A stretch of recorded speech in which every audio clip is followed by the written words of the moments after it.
नमस्कार, स्वागत है आपका टीआरटी न्यूज़ चैनल पर। आज की इस वीडियो में आप लोगों को बताऊंगा कि आप लोग घर बैठे हुए अपना मोबाइल से ही ई श्रम कार्ड किस प्रकार से बना सकते हैं। अगर आपके पास सारे डॉक्यूमेंट्स हैं तब भी, अगर आपके पास सारे डॉक्यूमेंट्स नहीं है, सिर्फ आपके पास अगर आधार कार्ड है तो भी आप अपना श्रम कार्ड बना सकते हैं। श्रम कार्ड ऑनलाइन बनाने के लिए सबसे पहले आपको e-shram.gov.in वेबसाइट पर आना है और आपको इस वेबसाइट को अपने फ़ोन में ओपन कर लेना है।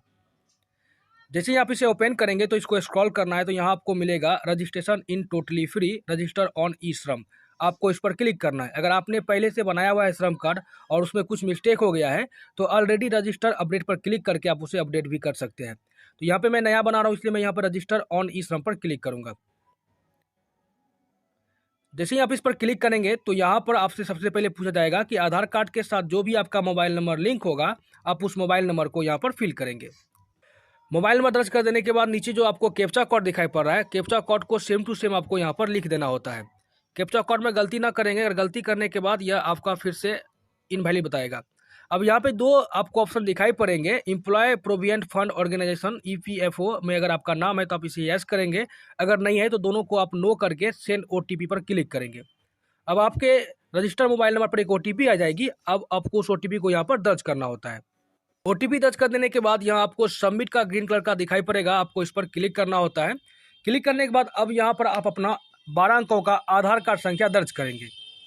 आधार संख्या दर्ज करते ही यहाँ पर I agree automatic checkbox enable हो जाएगा। अब बस यहाँ पर आपको सबमिट पर फिर से क्लिक कर देना है। जिसे आप सबमिट पर क्लिक करेंगे एक बार फिर ओटीपी आपके रजिस्टर्ड मोबाइल नंबर पर जाएगी। अब आपको फिर से ओटीपी दर्ज करके वैलिडेट पर क्लिक करना होता है। जैसे ही आप ओटीपी दर्ज कर देंगे तो वैलिडेट का ऑप्शन हाईलाइटेड आपको दिखाई पड़ेगा, आप वैलिडेट पर बस क्लिक कर देंगे। क्लिक करते ही यहाँ पर देखिए जो आपकी पर्सनल डिटेल्स आधार कार्ड पे होगी वो सारी डिटेल्स आपको यहाँ पर दिखाई पड़ जाएगी। अब डिटेल्स को चेक करेंगे और continue to enter other details पर अब आपको क्लिक करना होता है। जैसे यहाँ पर इस पर क्लिक करेंगे तो यहाँ पर देखिए आपका जो रजिस्टर्ड मोबाइल नंबर है वो दिख जाएगा और एक इमरजेंसी मोबाइल नंबर पूछा जा रहा है। अगर आपके पास कोई अल्टरनेट मोबाइल नंबर है तो दर्ज करें, अगर नहीं है तो इसे आप छोड़ भी सकते हैं। यहाँ पर अल्टरनेट मोबाइल नंबर दर्ज कर देने के बाद ईमेल आईडी का ऑप्शन पूछा जा रहा है, यह भी ऑप्शनल, आप चाहे तो डालें, इसे चाहे तो आप छोड़ सकते हैं। अब यहाँ पे कहता है मैरिटल स्टेटस, यानी कि आप शादीशुदा हैं या आप कुंवारे हैं, तो आप यहाँ पर जो भी हो आप उसे सिलेक्ट कर लेंगे। फिर यहाँ पे कहता है फादर्स नेम, जो भी आपके आधार कार्ड पर आपके पिताजी का नाम होगा आप उसे यहाँ पर दर्ज कर देंगे। पिताजी का नाम दर्ज कर देने के बाद यहाँ पे कहता है सोशल कैटेगरी, आप किस कैटेगरी से बिलोंग्स करते हैं, जनरल, ओबीसी, एसटी, एससी, तो आपका जो भी कैटेगरी हो आप उसे यहाँ पर सिलेक्ट करेंगे। अब अगला ऑप्शन है ब्लड ग्रुप का, तो आपका जो भी ब्लड ग्रुप हो आप उस ब्लड ग्रुप को यहाँ पर सेलेक्ट कर लेंगे। अब यहाँ पे कहता है डिफरेंटली एबल्ड, अगर आप किसी प्रकार से विकलांग है तो यस करेंगे, अगर विकलांग नहीं है तो इसे नो रहने देंगे। अब आगे कर रहा है नॉमिनी डिटेल्स, तो नॉमिनी डिटेल्स में आप अपने अगर शादीशुदा है तो पत्नी का नाम डाल सकते हैं, अगर आप शादीशुदा नहीं है तो माता या पिता किसी का भी नाम इसमें आप दर्ज कर सकते हैं। उनका नाम दर्ज कर देने के बाद यहाँ पे कहता है नॉमिनी डेट ऑफ बर्थ, तो इस पर क्लिक करके जो भी नॉमिनी का आधार कार्ड पर डेट ऑफ बर्थ होगा आप उस डेट ऑफ बर्थ को यहाँ पर सेलेक्ट कर लेंगे। डेट ऑफ बर्थ सेलेक्ट कर लेने के बाद यहाँ पे कहता है नॉमिनी का जेंडर, तो जो भी है नॉमिनी का जेंडर आप उसे सिलेक्ट करेंगे। फिर उसके बाद लास्ट का ऑप्शन पूछता है रिलेशन विथ यू, यानी कि आपके साथ उनका क्या संबंध है, आप उस संबंध को सिलेक्ट करेंगे और सेव एंड कंटिन्यू पर क्लिक कर देंगे। अब यहाँ पे पूछा जा रहा है एड्रेस, तो यहाँ पर आपको अपना एड्रेस फिल करना है। सबसे पहले कहता है होम या नेटिव स्टेट, तो आप जिस भी राज्य से बिलोंग्स करते हैं आप उस राज्य को यहाँ पर सेलेक्ट करेंगे।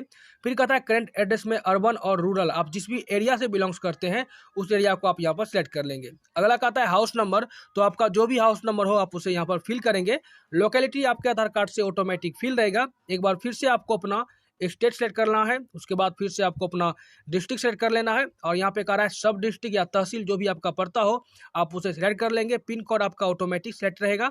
अब कहता है स्टेइंग एट करंट लोकेशन, यानी कि आप इस लोकेशन पर कब से रह रहे हैं। तो अगर आपका यह अपना पर्सनल घर है तो आपका जो भी एज होता होगा आप अपने एज के अनुसार से आप इसे सिलेक्ट कर लेंगे। करने के बाद यहाँ सेव एंड कंटिन्यू पर क्लिक कर देंगे। जैसे ही कंटिन्यू पर क्लिक करेंगे अगला ऑप्शन है एजुकेशन क्वालिफिकेशन, यानी कि आप कहाँ तक पढ़े लिखे हैं। तो यहाँ पे सबसे पहले एजुकेशन क्वालिफिकेशन पर क्लिक करेंगे और आप जहाँ तक भी पढ़े लिखे हो, अगर आप पढ़े लिखे नहीं है तो नोट लिटरेचर पर क्लिक कर लेंगे। अगर आप पढ़े लिखे हैं तो यहाँ पे बहुत सारे ऑप्शन है, आपको आपके पास किस प्रकार की डिग्री है आप उसे यहाँ सिलेक्ट कर सकते हैं। तो यहाँ पर देख सकते हैं आप primary, middle, secondary, higher secondary, मैं जिनका भी यह फील कर रहा हूँ वो हायर सेकेंडरी तक पढ़े हुए हैं तो मैं उसे यहाँ पर सिलेक्ट कर लेता हूँ।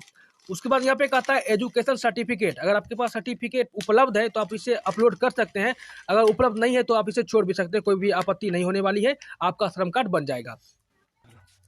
तो एजुकेशन सर्टिफिकेट को यहाँ अपलोड कर देने के बाद कहता है मंथली इनकम स्लैब। तो आपका जो भी साल का, सॉरी यहाँ पे कहता है मंथली यानी महीने का आप कितना कमा लेते हैं। तो मंथली इनकम जो भी होगा आप इसे यहाँ पर सिलेक्ट कर लेंगे और यहाँ पे इनकम सर्टिफिकेट पूछ रहा है, अगर चाहे तो अपलोड करें, अगर नहीं है तो आप इसे छोड़ सकते हैं। और उसके बाद यहाँ सेव एंड कंटिन्यू पर आप क्लिक कर देंगे। सेव एंड कंटिन्यू पर क्लिक करने के बाद यहाँ आप देखेंगे एनसीयू का जो नया कोड एनसीयू की तरफ से वो यहाँ पर आपको दिखाई पड़ेगा, यानी कि आपका जो ऑक्यूपेशन है उसके अनुसार से आप अपने कोड और ऑक्यूपेशन का नाम पढ़ सकते हैं। तो यहाँ क्लिक हियर पर जिसे आप क्लिक करेंगे तो ये डाउनलोड होना आपके फ़ोन में स्टार्ट हो जाएगा और ओपन हो जाएगा। तो यहाँ पर आप किस कैटेगरी के हैं, एग्रीकल्चर से हैं या अन्य किसी भी कैटेगरी से हैं, तो बहुत सारी यहाँ पर लिस्ट है, आप उस लिस्ट को देख सकते हैं। और यहाँ पे मैं जिनका फिल कर रहा हूँ वो एग्रीकल्चर से बिलोंग्स करते हैं। तो यहाँ पे देखिए कल्टीवेटर, तो फटाक से यहाँ पे आपको बैक आना है और यहाँ पे प्राइमरी एक्यूपेशन में उसका नाम यहाँ पर लिख देना है। लिखते ही यहाँ पे देखिए सारी चीज़ें ऑटोमेटिक फिल हो जाएगी। अब यहाँ पर एक चीज़ आपको भरना है कि वर्किंग एक्सपीरियंस, यानी आप कब से इस काम से जुड़े हुए हैं। तो वर्किंग एक्सपीरियंस को आप यहाँ पर फिल कर देंगे। अगर आपके पास कोई भी ऑक्यूपेशन से संबंधित सर्टिफिकेट है तो आप उसे अपलोड कर देंगे, अगर नहीं है तो आप इसे छोड़ देंगे। अब कहता है how do you acquire skills. तो यहाँ पर आप क्लिक करके अगर आपके पास किसी भी प्रकार की वोकेशनल ट्रेनिंग है तो आप इसे रिसीविंग पर क्लिक करेंगे, अगर नहीं है तो डिड नोट पर क्लिक कर देंगे। आप कहता है सब स्किल, अगर आप खुद से जानते हैं सेल्फ लर्निंग है तो सेल्फ लर्निंग पर सेलेक्ट करेंगे। स्किल टू बी अपग्रेडेड पर क्लिक करेंगे। तो यहाँ पे अगर आप आगे ट्रेनिंग लेना चाहते हैं तो ट्रेनिंग पर क्लिक करके सेव एंड कंटिन्यू पर इस पर फिर से क्लिक कर देंगे। अब यहाँ पे लास्ट है वो है आपका बैंक डिटेल्स। तो यहाँ पे आपको अपना बैंक डिटेल्स में सबसे पहले अपना बैंक अकाउंट नंबर फिल करना है, फिर से उसको कंफर्म कर देना है। फिर आपके बैंक डिटेल्स पर जो भी आपका नाम होगा, अकाउंट होल्डर का नाम, उसे यहाँ आपको कैपिटल में लिखना है। फिर आईएफएससी कोड लिख के सर्च कर देना। जैसे ही आप आईएफएससी कोड लिख के सर्च करेंगे आपका बैंक का नेम और ब्रांच नेम ऑटोमेटिक चलाएगा। बैंक डिटेल्स भर देने के बाद जैसे ही आप सेव एंड कंटिन्यू पर क्लिक करेंगे तो यहाँ पर जो आपने फॉर्म को फिल किया शुरू से लेकर अभी लास्ट तक, तो वो आपकी सारी डिटेल्स दिख जाएगी। आप चाहे तो इसका एक प्रिंट निकाल सकते हैं, आपको ऊपर में प्रिंट का ऑप्शन दिखाई पड़ रहा होगा। और अगर ये प्रिंट नहीं आपके मोबाइल में शो कर रहा है तो आप इसका एक स्क्रीनशॉट लेके रख सकते हैं भविष्य के लिए कि आपने कौन सा नंबर, कौन सा ईमेल आईडी और क्या सब डिटेल्स आपने फिल किया।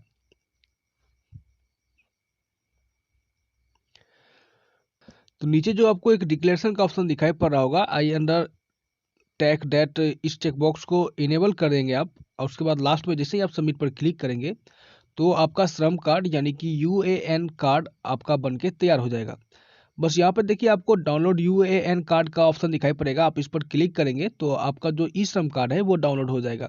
अब आप इसे बाद में चाहे तो किसी भी साइबर कैफे या जहाँ पर भी प्रिंट आउट होता होगा आप वहाँ पर जाकर अपने श्रम कार्ड को निकाल सकते हैं और अपने पास रख सकते हैं।